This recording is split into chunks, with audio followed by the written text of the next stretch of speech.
Gaurnagar RD ব্লকের অন্তর্গত মাগুরুলি গ্রাম পঞ্চায়েতের সবচেয়ে সর্বশেষ আপডেট, কোন দলের কোন প্রার্থী কত ভোট পেয়েছেন সম্পূর্ণ তথ্য তুলে ধরব আপনাদের সম্মুখে।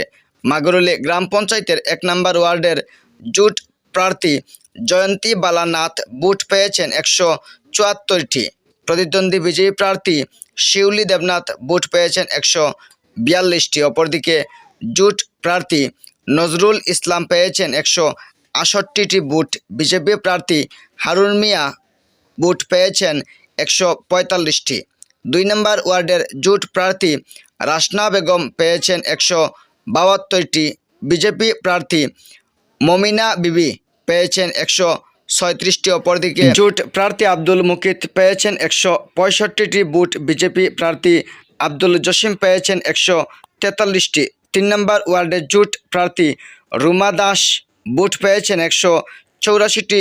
প্রতিদ্বন্দ্বী বিজেপি প্রার্থী গীতা দত্ত দাস পেয়েছেন 76টি ভোট এবং জোট প্রার্থী আলতাফ হোসেন পেয়েছেন 175টি ভোট। প্রতিদ্বন্দ্বী বিজেপি প্রার্থী ইন্নুস আলী পেয়েছেন 84টি ভোট। 4 নম্বর সিঙ্গেল ওয়ার্ডের জোট মনোনীত প্রার্থী কলসুমা বেগম পেয়েছেন 125টি। প্রতিদ্বন্দ্বী বিজেপি প্রার্থী শারমিন সুইটি ভোট পেয়েছেন 49টি।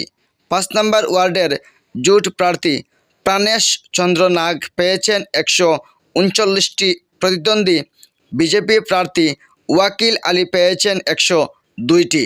অপরদিকে জোট প্রার্থী হাসিম আলী পেয়েছেন 154টি।